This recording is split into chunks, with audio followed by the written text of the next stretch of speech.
आज की वीडियो में हम आपको एक ऐसी फैमिली से मिलवा रहे हैं। अब्दुल खालिक जो कि सरकारी मुलाजिम है, डिप्टी कमिश्नर गुजरात के पर्सनल सेक्रेटरी हैं। उनके बेटे ने माशाल्लाह CSS का इम्तहान जो पास कर लिया है और यूनिवर्सिटी ऑफ गुजरात से गोल्ड मेडल भी जीता था उन्होंने। और हैरानकुन ये बात है कि इन्होंने सिर्फ 8,000 रुपये में जो CSS का इम्तहान पास किया है। उनसे गुफ्तगू करेंगे कि किस तरह उन्होंने ये इम्तहान पास किया। इन फैमिली से मुलाकात आपकी करवा रहे हैं आज। अस्सलाम वालेकुम जनाब। वालेकुम सलाम। सबसे पहले तो आपको बहुत बहुत मुबारक हो। आप ये बताएं कि आपने जितने सरकारी जो डिप्टी कमिश्नर हैं उनके साथ काम किया है, कभी आपके ज़हन में आया था कि आपका बेटा भी पढ़कर बड़ा हो तो वो सरकारी अफसर बने?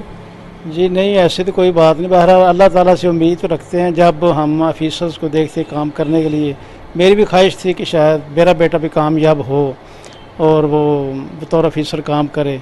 अल्लाह ताला के एहसान है, अल्लाह ताला ने मेहरबानी फरमाई और उसे इतनी हिम्मत दी कि उसने पढ़ के अच्छे तरीके से अल्लाह ताला के ज़रूर शुक्र अदा करता हूँ मैं कि अल्लाह ताला ने मेहरबानी फरमाई और उसे कामयाबी दी। आप अपने बेटे को क्या नसीहत करना चाहते हैं कि वो आगे जाके किस महकमे में जाए और कैसे वो काम करे? मेरी तो ख्वाहिश है कि जिस तरह मेरे वालिद साहब ने मुझे कहा था कि काम ऐसे करना चाहिए ताकि किसी को कोई शिकायत ना हो और कोई आपके बगैर अच्छे तरीके से काम ना कर सके। मतलब आप इतनी अच्छी तरीके से अपनी सर्विस अंजाम दें ताकि अगला बंदा अगर कोई काम ऐसा करे भी तो उसे आपकी ज़रूर महसूस हो कि अगर वो होता तो अच्छे काम करता। मैं अपने बेटे को भी यही नसीहत करता हूँ कि जो काम भी करे दयानतदारी से करे और ऐसा काम करे जिससे हमारा नाम रोशन ना कि हमको कोई परेशानी बाद में किसी से बात करते परेशानी हो। हम तो अल्लाह ताला से मदद तलब करते रहे हैं तो इंशाअल्लाह वो भी ऐसे ही करेगा, मेरी तो ख्वाहिश है। नाज़रीन, यानी ये देखा आपने, ये एक वालिद के जज्बात हैं। एक वालिद का बेटा जो है, जब वालिद की ख्वाहिश होती है कि उसकी जो औलाद है वो कामयाब हो, तो इनका बेटा कामयाब हो चुका है। उनसे भी बात करवाते हैं, उनके भी जज्बात सुनते हैं। आपने सुना कि एक वालिद के जज्बात, जब वो उनका बेटा कामयाब होकर आगे फील्ड में आ चुका है, आगे वो हमारे साथ मौजूद हैं। मोहम्मद नसीर इनका नाम है। अस्सलाम वालेकुम नसीर साहब। वालेकुम अस्सलाम। आप ये बताएं कि आप क्या फील कर रहे हैं, आप जो आपने CS का इम्तहान पास किया है, तो कितनी मुश्किलात आपको आई इस स्टेज पर आने के लिए? सबसे पहले तो अल्लाह ताला का बहुत शुक्र है कि अल्लाह ताला मुझे कामयाबी दी। तो हर कामयाबी और कामरानी अल्लाह ताला के हाथ में ही होती है, इंसान तो सिर्फ कोशिश कर सकता है। तो मैंने अपनी तरफ से पूरी कोशिश की थी, जितनी कोशिश कर सकता है बंदा।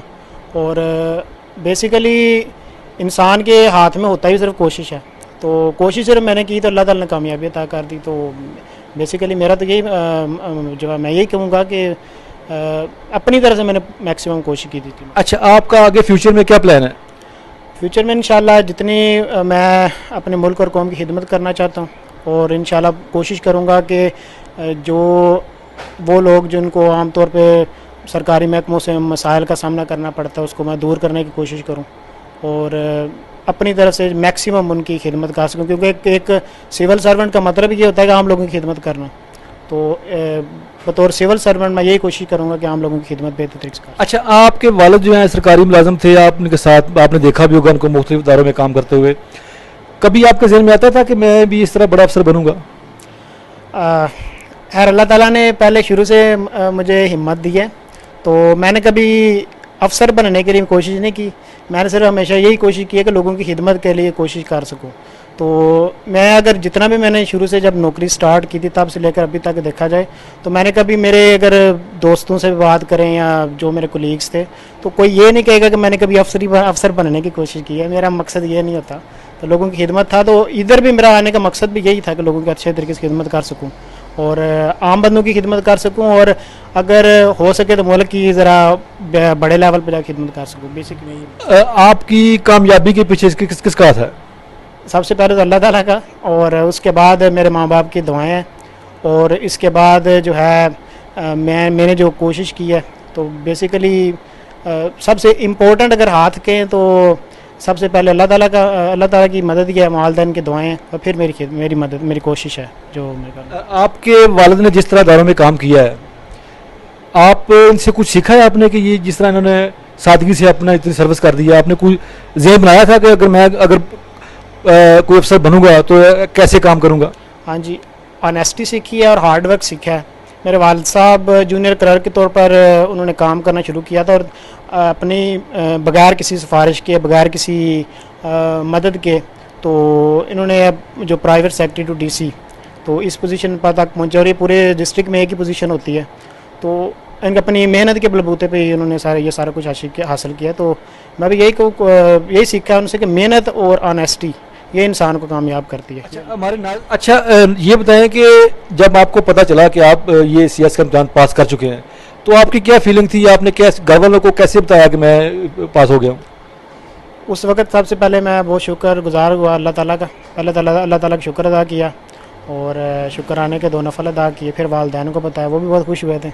और यार मेरे वालिद साहब ने तो खुद शुक्राने के नफल अदा किए थे, तो ये मतलब खुशी की बात थी। अच्छा नसीर जी, ये बताएं कि बड़ा हमने देखा है, जो पहले हमने देखा है कि जो इस CS के इम्तिहान पास करते हैं, तैयारी करते हैं, तो बड़ी बड़ी अकेडमियों में दाखिले लेते हैं, बड़े बड़े वो ट्यूशन रखते हैं वो। तो आपने किसी अकेडमी से ली ट्यूशन, या क्या आपका किस तरह आपने ये इतना बड़ा जो है कामयाब हो गई थी? अकेडमी वगैरह से तो मैंने किसी के साथ कोई कांटेक्ट नहीं किया था। एक सर वेबसाइट है, उसका नाम है CSS फोरम। उस वेबसाइट से जो है थोड़ी बहुत इन्फॉर्मेशन मैंने ली कि कैसे प्रिपेयर करना है। और 2018 में मैंने जब तैयारी शुरू की थी, उस वक्त मैंने सिलेबस पढ़ा सारा।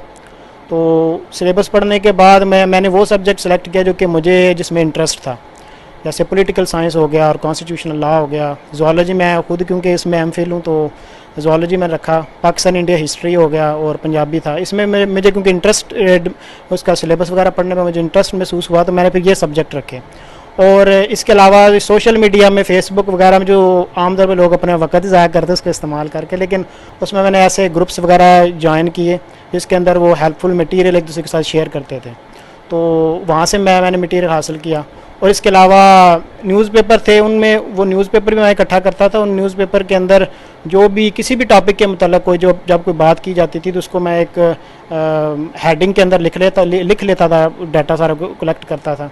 इसके अलावा इंटरनेशनल कुछ मैगज़ीन्स थी, जिसमें इकोनॉमिस्ट है, वो मैं स्टडी करता था। इकोनॉमिस्ट के अलावा डिप्लोमेट, ये भी इंटरनेशनल मैगज़ीन है, वो यूज़ करता था। टाइम्स ऑफ इंडिया, और ये भी क्योंकि इंटरनेट में ये इजीली डाउनलोड हो जाती है PDF फॉर्म में, तो मैं कोई चीज़ ख़रीदी नहीं है, बेसिकली वो इंटरनेट को ही अपने फ़ायदे के लिए इस्तेमाल किया था।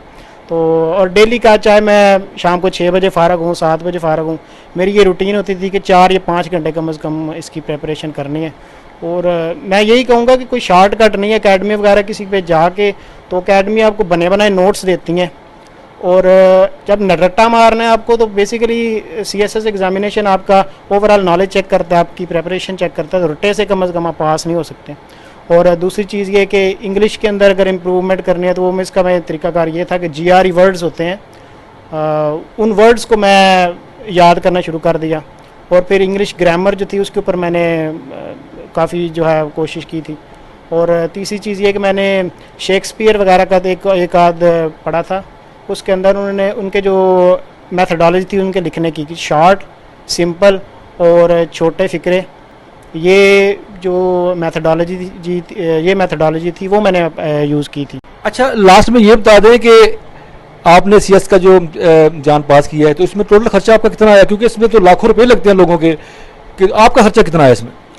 इसमें बेसिकली सिर्फ इलेक्टिव सब्जेक्ट्स के लिए कुछ किताबें ख़रीदनी पड़ी थी, और पॉलिटिकल साइंस के लिए कॉन्स्टिट्यूशनल लॉ, क्योंकि उसका सिलेबस क्योंकि पॉलिटिकल साइंस की तरह का है, उसके लिए मैंने कोई अलग किताब नहीं खरीदी। इसी तरीके से इंडो पाक हिस्ट्री के लिए मैंने कोई अलग किताब नहीं खरीदी थी। यूट्यूब से थोड़े बहुत लेक्चर यूज़ किए, और इसी तरह पाकिस्तान अफेयर्स के लिए जो बुक यूज़ की थी वही मैंने इसी के लिए यूज़ कर ली। पंजाबी के लिए 2 किताबें थी, और ज़ूलॉजी क्योंकि मेरा अपना सब्जेक्ट, उसकी पहली बुक्स मेरे पास थी। तो मैक्सिमम मेरा 7-8 हज़ार रुपये खर्च किया है मिलाकर। CSS के लिए जो आपने फ़ीस जो जमा कराई 2200 रुपया, तो उसको मिलाकर मैक्सिमम 7-8 हज़ार रुपये तकरीबन। यानी कि टोटल खर्चा आपका जो आया है वो 8,000 रुपये लगभग आया होगा। हाँ जी, इतना ही तकरीबन मैक्सिमम हो सकता है। लेकिन देखें जी, ये थे एक बेटे के जज्बात, आपने एक वालिद के जज्बात भी सुने। इस बेटे ने अपने वालिद का सर जो है फ़ख्र से बुलंद कर दिया है। ये ज़िला गुजरात के लिए, ये ज़िला गुजरात के लोगों के लिए भी फ़ख्र की बात है कि एक सरकारी मुलाजम गया जो आम घराने में पैदा हुआ, आम घराने में आँख खोली और सादा सी ज़िंदगी बसर कर रहे थे। और इसकी कामयाबियों का अल्लाह ताला सफ़र इस तरह जारी रखेगा। हमारी भी दुआएं इनके साथ हैं।